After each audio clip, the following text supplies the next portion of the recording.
அவங்களோட இதை வந்து கான்செப்டாக நான் வந்து கொரியோகிராஃப் பண்ணி கொடுக்குறது அப்படின்னு சொல்லி கிட்டத்தட்ட ஒரு 300 to 400 ஆட்ஸ் பண்ணியிருக்கேன். சக்தி மசாலா, அப்புறம் வந்து சத்யா, போத்தீஸ், குமரன் சில்க்ஸ்.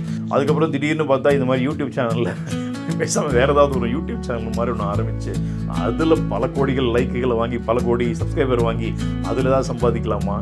நம்ம டிசைட் பண்ணுறதெல்லாம் வந்து நினைப்பதெல்லாம் நடந்து விட்டால் தெய்வம் எது, நம்ம டிசைட் பண்ணுறது. ஆனால் பேசாமல் இப்போ டப்பிங் ஆர்டிஸ்ட் கார்டு வேறு எடுத்தேன் நடுவில். ஆமாம், 2 வருஷம் முன்னாடி டப்பிங் ஆர்டிஸ்ட் கார்டு எடுத்தேன். அதில் கொஞ்சம் ட்ராவல் பண்ணிகிட்டு இருந்தேன். இந்த சும்மா இருக்கிற டைம்லாம் நிறைய ரீல்ஸ் பண்ணுவேன். என்னுடைய இன்ஸ்டாகிராம் பேஜஸ் பார்த்தீங்கன்னா எக்கச்சக்கமாக ரீல்ஸ் இருக்கும். இப்படி இருக்குது அப்படி இருக்குன்னு. ஆனால் சில டைரக்டர்ஸ் வந்து ஆடிஷனில் ஸ்ட்ரிக்டாக போட்டிருப்பாங்க, நோ ரீல்ஸ் அப்படின்னு போட்டிருப்பாங்க. எனக்கு அதுக்கு அர்த்தம் இன்னி வரைக்குமே தெரியாது. அந்தி மழை பொழிகிறது ஈஸியாக சிங் பண்ணிட்டு போயிடலாம். ஆனால் ஒரு ஆக்டர் பண்ண வாய்ஸை எதாவது பண்ணி காமிப்பார். அம்மா வீட்டை விட்டு ஓடிட்டியாம்மா, ஏம்மா இப்படி பண்ணுறேன், தயவு செய்து வீட்டை விட்டு போயிடாதம்மா, ஏதோ ஒரு விஷயம் அதை பண்ணி காமிப்பார். இது போதும் அப்படின்ட்டு.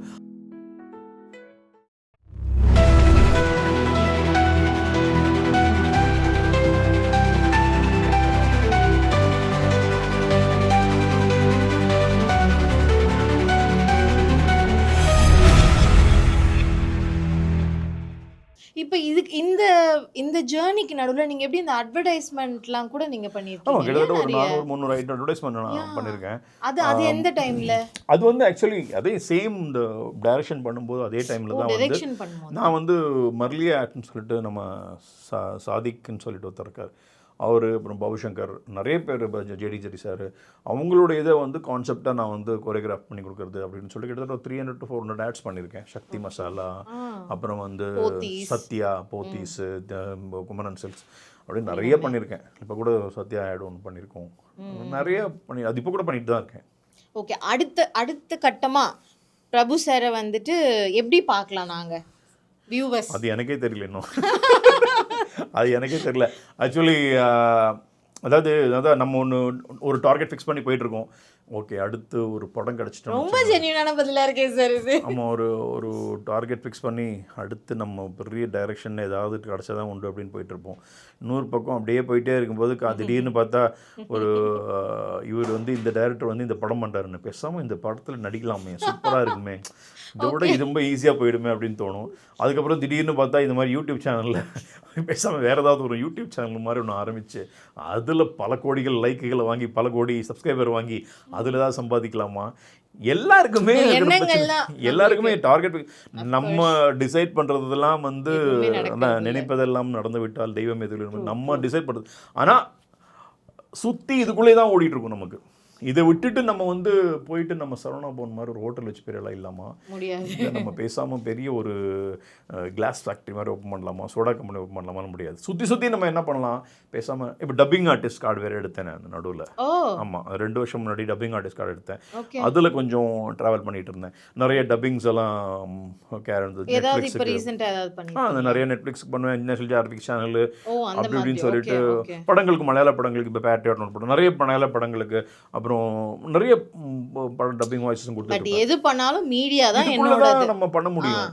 அதுல இருந்து நீங்க வெளில போக முடியாது. ஏன்னா நீங்க கடைசி வரைக்கும் இதில் தான் நம்ம கடைசி வரைக்கும் வேற என்னத்தை நீங்க வந்து ஒரு பேசிட்டு இருக்க முடியும். இதுதான் நம்ம யோசிக்க முடியும். நம்ம வந்து சினிமாவில் இருந்தாலும் சரி, நாளைக்கு ஸ்டேஜ் பிளேல கூப்பிட்டு ஸ்டேஜ் பிளே நடிக்கிறீங்கன்னா கூட ஓகேன்னுவேன். நல்ல ஞாபகம் சக்தி இருக்குது எனக்கு. ரீல்ஸ் பண்ணிகிட்டு இருக்கேன் எல்லாம் நிறைய ஜாலியாக. எனக்கு வந்து இந்த சும்மா இருக்கிற டைம்லாம் நிறைய ரீல்ஸ் பண்ணுவேன். என்னுடைய இன்ஸ்டாகிராம் பேஜஸ் பார்த்தீங்கன்னா எக்கச்சக்கமாக ரீல்ஸ் இருக்கும். எல்லாம் Kamal sir, Sivaji sir, MGR sir, நிறைய ரீல்ஸ் பண்ணுவேன். ஏன்னா அதுக்கு வந்து எனக்கு ஒரு பெரிய ஒரு ஸ்ட்ரெஸ் பஸ்டர்னு சொல்லலாம். அதுக்கான ஒரு டைம் இருக்குல்ல, அந்த ரீல்ஸ் பண்ணுறதுக்கு ஒரு 3 மணி நேரம் உங்களோட இது காட்டுறது. ஒரு மத்தியானத்துக்கு அப்புறம் லஞ்சுக்கு அப்புறம் தூங்கக்கூடாது. எனக்கு மத்தியானம் லஞ்சுக்கு அப்புறம் தூங்கக்கூடாதுன்னு நினைப்பேன். தூங்கக்கூடாதுக்காக என்ன பண்ணுவேன், ஒரு ரீல்ஸ் எடுத்து செலக்ட் பண்ணி வச்சுக்கிட்டு அதுக்கான ப்ரிப்பரேஷன், அதை நான் மனப்படம் பண்ணிவிட்டு, அந்த கேரக்டர் எப்படி பேசியிருக்காங்க 2 முன்னாடி பார்த்துட்டு, அதுக்கான லைட்டிங் செட் பண்ணிவிட்டு, அதுக்கான வீட்டில் யாரையும் ஹெல்ப்புக்கெல்லாம் கொடுக்க மாட்டேன். வீட்டில் யாரையும் ஹெல்ப்பு கொடுக்க மாட்டேன். ஏன்னா எல்லா பசங்களும் காலேஜ்லாம் போயிடுவாங்க. நானே ஒருத்தனே உட்காந்துட்டு எல்லாத்தையுமே தனியாக பண்ணிக்கிட்டு அது ஒரு சாயந்தரம் 5 மணி 6 மணிக்கு போஸ்ட் பண்ணுவேன். அப்போ என்ன தெரியும்னா, ஓகே நமக்கு அது ஒரு ஸோ நம்ம டேலண்ட் நம்ம இந்த மாதிரி வெளியே காமிச்சிக்கலாம், இப்படி இருக்குது அப்படி இருக்குன்னு. ஆனால் சில டைரக்டர்ஸ் வந்து ஆடிஷனில் ஸ்ட்ரிக்டாக போட்டிருப்பாங்க, நோ ரீல்ஸ் அப்படின்னு போட்டிருப்பாங்க. எனக்கு அதுக்கு அர்த்தம் இன்னி வரைக்குமே தெரியாது. ஏன் நோ ரீல்ஸ்ன்னு போடுறாங்க? ஏன்னா ஒரு ரீல்ஸ் பண்ண சொல்லுங்கள், ஒரு டைரக்டரை ஒரு ரீல்ஸ் பண்ண சொல்லுங்கள் பார்க்கலாம். ரொம்ப கஷ்டம். ஏன்னா நானும் டேரக்டர் தான் சொல்கிறேன்.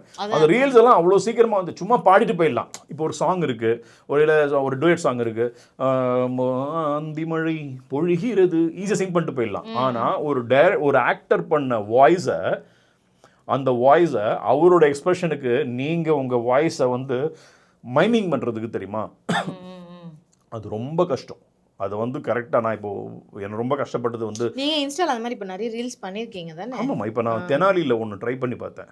அந்த கமல் சார் வந்து அந்த வெடிச்சிட்டு. சரி, மற்ற டேரக்டர்ஸ் வந்து யாராவது பண்ண சொல்லுங்கண்ணா. நீங்களே ஒரு டேரக்டர், நீங்கள் பண்ணுறீங்களே ஈஸியாக. என்ன சொல்கிறீங்க புரியல எனக்கு. இல்லை, இப்போ மற்ற டேரக்டர்ஸை பண்ண சொல்லுங்களேன் பார்க்கலாம் ரீல்ஸ் அப்படின்னு சொல்கிறீங்க. நான் சொல்கிறது அதுக்காக சொல்லலை. நான் சொல்கிறது எதுக்காக சொன்னேன்னா, ரீல்ஸ் அந்த ஆடிஷனுக்கு வரவங்கள ரீல்ஸ் பண்ணுறவங்கள வேண்டான்னு சொல்கிறாங்க தெரியுமா. அந்த ரீல்ஸ் பண்ணுறது எவ்வளோ கஷ்டன்றதுக்காக நான் சொல்கிறேன். அவங்கள வந்து நீங்கள் அது வேணான்னு அவாய்ட் பண்ணுறீங்கன்னு தெரியலன்னு சொல்கிறேன். ஸோ நார்மலாக ஏதோ ஒரு ரீல்ஸுக்கு ஏதோ தப்பாக வாயை அசைச்சிட்டு தப்பாக பண்ணிவிட்டு ஏதோ ஒரு சும்மா புறம்போக்குத்தனமாக ஏதோ ஒன்று பண்ணுற மாதிரி இல்லை. அதுக்கான ஒரு டைம் எடுத்து ஸ்ட்ரெயின் பண்ணி அதை விஷயமா கரெக்டாக எல்லாரும் உங்கள மாதிரி பண்ணுவாங்களான்றது அவங்க வந்து எல்லாத்தையும் மேபி நிறைய பேர் அப்படி பண்ணவங்க இன்னைக்கு நிறைய பேர் ரீல்ஸ் பண்ணவங்க போறீங்க. இன்னைக்கு ஃபிலிம்ல பெரிய பெரிய ரோல்ஸ் தான் பண்ணிட்டு இருக்காங்க. நான் நிறைய பேர் பார்த்துருக்கேன். பட் பெரிய டைரக்டர்ஸ்னு வரும்போது ரீல்ஸை உட்காந்து பார்க்கறத விட அவங்களுக்கு அதில் டைம் ஸ்பெண்ட் பண்ணுறத விட டைரக்டா இப்போ நேருக்கு நேராக நடக்கிறது. நான் சொல்றது அவங்க வந்து ஒரு இதில் வந்து ரீல்ஸ் வேணான்னு சொல்றாங்க. இதில் ஒரு உங்களுடைய ஆடிஷன் அட்டன் பண்ணுறதுக்கு உங்களுடைய பர்ஃபார்மன்ஸ் வீடியோ அனுப்புன்னு சொல்லும்போது அதில் ரீல்ஸ் அனுப்பாதீங்கன்னு சொல்கிறாங்க. அதுக்கு காரணம் என்னன்னா, இவங்களுடைய தனிப்பட்ட நடிப்பு என்னன்னு தெரியாது. யாரோ ஒருத்தர் டைரக்ட் பண்ணுறது இவங்க முகம் அசைக்கிறாங்க. அதனால தான் அவங்க வேணான்னு சொல்கிறாங்க. ஆனால் அதில் எவ்வளோ கஷ்டம் இருக்குன்றது எனக்கு தெரியும். ரீல்ஸ் அனுப்புங்க, ஆனால் நிறைய ரீல்ஸ் அனுப்பாதீங்கன்னு நான் சொல்லலாம். ஒரு ரீல்ஸ் அனுப்பலாம், ரீல்ஸை பார்க்கறதுல பிரச்சனை கிடையாது. இல்லை சார், இப்போ என்னன்னா, இப்போ ஆக்டிங் அப்படின்னும் போது இப்போ அவங்க ஏதாவது ஒரு டேக்லைன் ஏதாவது கொடுத்துருவாங்க, இது மாதிரி நீங்கள் ஆக்ட் பண்ணி நீங்கள் வந்து எனக்கு போடுங்க, இல்லை வாட் ஆடிஷன் போகும்போது இல்லை நீங்கள் வீடியோ அனுப்புறீங்கன்னா நீங்கள் வந்து ஏதாவது ஒரு எமோஷனலான ஒரு வீடியோ அனுப்புங்க, இல்லை ஒரு காமெடியான வீடியோ அனுப்புங்கன்னு சொல்கிறாங்க இல்லையா. அதை நீங்கள் டைரெக்டாக நம்ம இப்படி கேமராவில் பேசுறதுக்கும் இன்னொருத்தர் நடித்தது இன்னொருத்தர் பாடினதை நம்ம ரீல்ஸாக போட்டு அனுப்பும் போது பாடுறது நான் வந்து சொல்லவே இல்லை. ஆக்டிங் வந்து நான் சொல்றதுனே ஒரு கிரிட்டிக்கலான ஒரு போர்ஷன்லாம் ரீல்ஸ் பண்றதுலாம் ரொம்ப ஈஸி கிடையாதுன்னு சொல்றேன். அதை நான் சொல்றேன். அதுதான் நான் சொல்றேன். தவிர அதை வந்து ஒரு மேண்டேட்டரியா வந்து நீங்க அதை ஒரு கஷ்டமான ரீலை வந்து யோசிச்சு பண்ணி அதை வந்து எக்ஸ்போஸ் பண்ணி அதை வந்து கரெக்டாக டெலிவரி பண்றதுக்குள்ள தீந்துரும், கதையே முடிஞ்சு. அது வந்து இன்ஸ்டாக்கு ஓகே.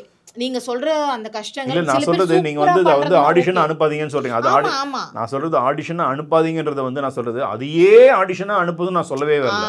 உங்களுடைய தனிப்பட்ட அவங்க வந்து தனியா ரீல்ஸ் அனுப்பாதீங்கன்னு மென்ஷன் பண்றது நீங்க சொல்றீங்க. ஏன் அனுப்பாதீங்க ஏன் சொல்றீங்க? அதுல நீங்க வந்து அந்த ஆக்டர் இப்போ அவர் தனியா பெர்ஃபார்ம் பண்ணி காமிச்சாருன்னு வச்சுங்களேன். அந்த தனியா பெர்ஃபார்ம் பண்ணி காமிக்கிறது என்னன்னா, அவருக்கு தெரிஞ்சது அவர் வந்து ஒரு A to Z ஒன்று வச்சிருப்பாரு. அதுதான் பண்ணி காமிப்பாரு அவரு. ஏதான் பண்ணி காமிப்பாரு. அம்மா வீட்டு விட்டு ஓடிட்டியாம்மா, ஏமா இப்படி பண்றேன், தயவு செய்து வீட்டு விட்டு போயிடாதம்மா, ஏதோ ஒரு விஷயம் அதை பண்ணி இது போதும் அப்படின்ட்டு. ஆனா இன்னொருத்தரோட அது வந்து ஒரு கஷ்டமான விஷயத்தை பண்ணும்போது அதையும் அக்செப்ட் பண்ணணும். ஓகே, இருந்தாலும் அதையே ட்ரை பண்ணி பண்ணிருக்காரு. மேபி டைரக்டர்ஸ் நினைச்சிருக்கலாம் இன்னொருத்தவங்களோட சேம் லைக் அதான் அவங்க இன்னொருத்தவங்க ஆக்ட் பண்ணதையோ இவங்களோட எக்ஸ்பிரஷன் என்ன ரியாலிட்டியை காட்டுறத அவங்க பார்க்கணும்னு ஆசைப்பட்டிருக்கலாம். மேபி அப்படி கூட இருந்திருக்கலாம் இல்லையா. அதான் நான் சொல்றேனே. இப்போ நீங்க சொல்ற பாத்தீங்களா, நீங்க சந்தானம் உங்களுக்கு தெரியும். அவரும் வந்து ஒரு காலத்துல மெமிக்ரி பண்ணிட்டு இருந்தவர் தான். தாமு சார் மெமிக்ரி பண்ணிட்டு இருந்தவர் தான். நிறைய மயில்சாமி சார் நிறைய பேர் இருக்காங்க.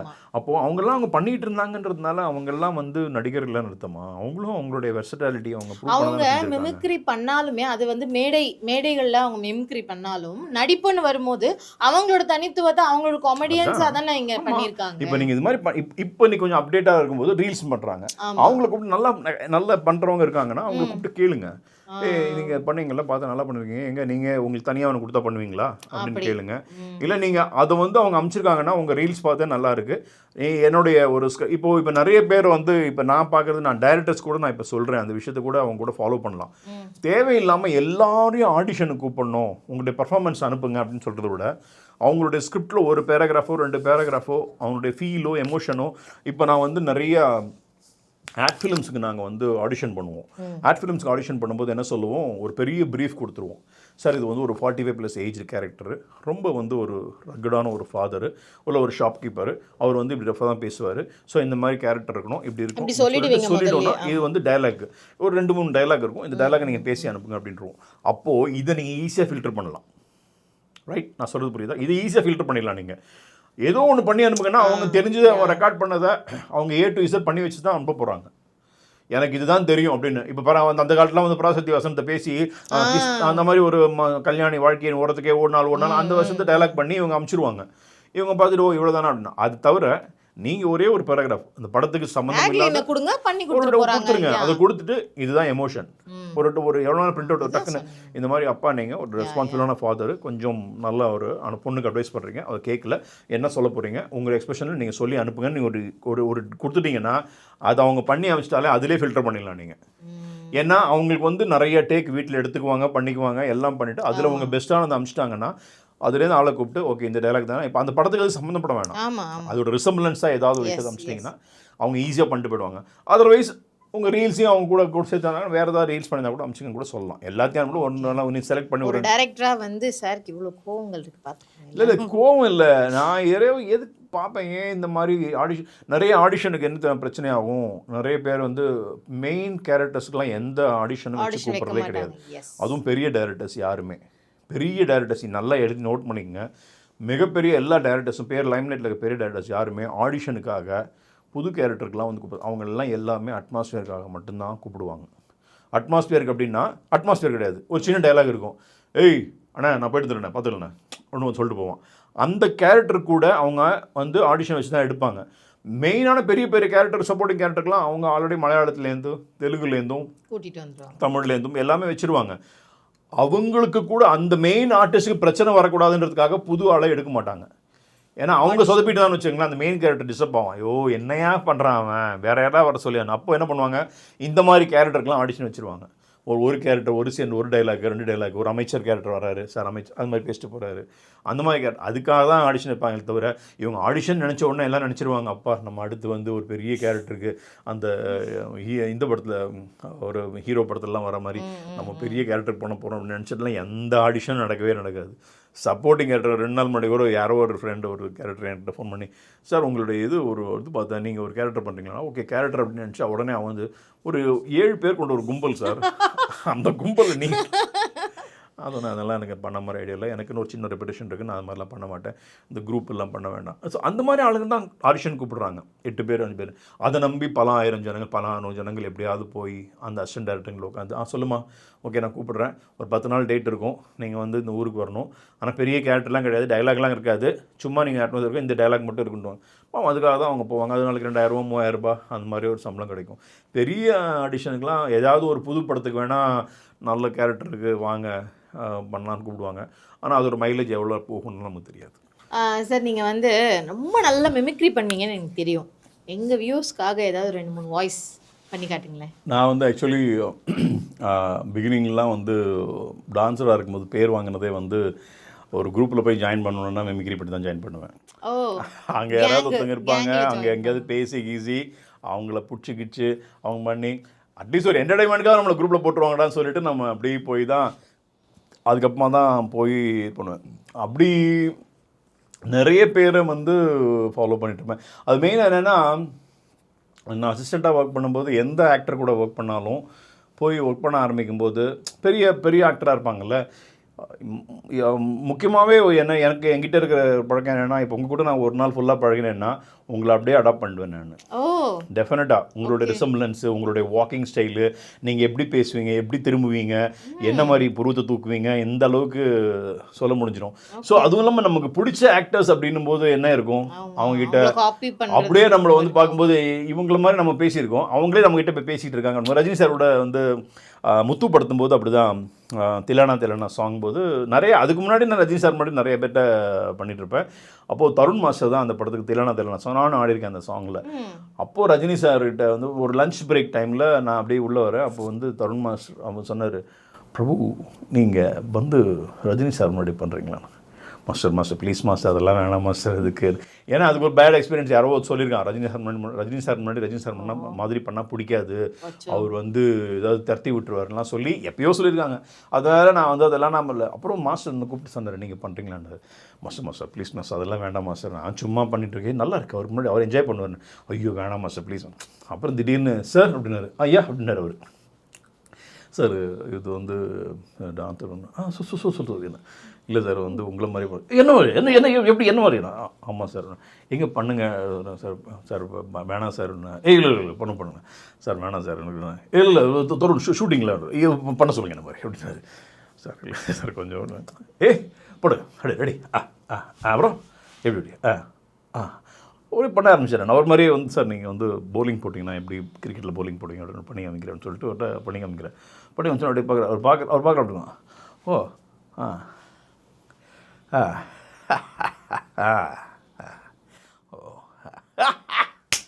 ஓத்திங்களா என்ன நல்லா நல்லா எப்படி அது அது பட்டு சோறு இல்லை தானே தானே வந்துடும் அது அது நான் இப்படி பண்ண எனக்கே தெரியலப்பா, இப்போ தான் நானே பார்க்குறேன் அப்படின்ட்டாரு.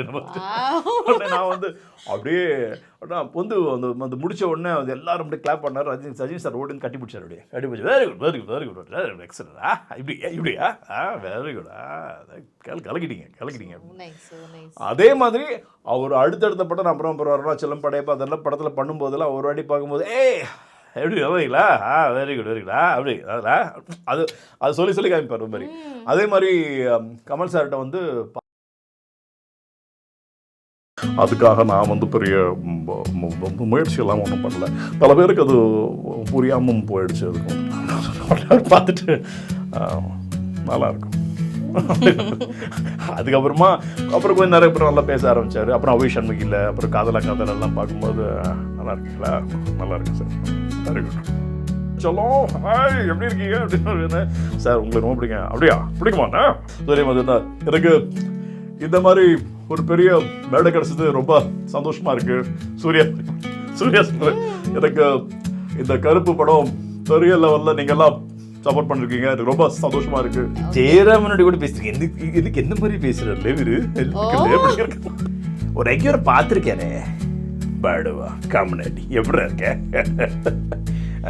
பிரபு இவரை கொஞ்சம் பார்த்துக்குங்க அப்படின்னு. இதாட எங்கள் வீட்டெல்லாம் பாட்டுதே அப்படின்னு வரைக்கிட்ட உட்கார வச்சுட்டு உட்காருறா எப்படி இருக்கும் தெரியுமா, அந்த காலத்தில் யாரடி நீ மோகினி அப்படின்னு ஆடும்போது என் பொண்டாட்டி கமலா இங்கே உட்காந்து பார்த்து ரசிப்பாடா, அதெல்லாம் ஒரு காலம் அப்படின்னு. விடிவி கணேஷ் எல்லாரும் விடிவி கணேஷ் சாருக்கு நான் தெலுங்கு டப்பிங்லாம் கொடுத்துருக்கேன் அவருடைய வாய்ஸ்லேயே. ஒரு படத்துக்கு படம் பேர் தெரியாது, ஃபுல் படத்துக்கு நான் அவருடைய வாய்ஸ் தமிழ் டப்பிங்லாம் கொடுத்துருக்கேன்.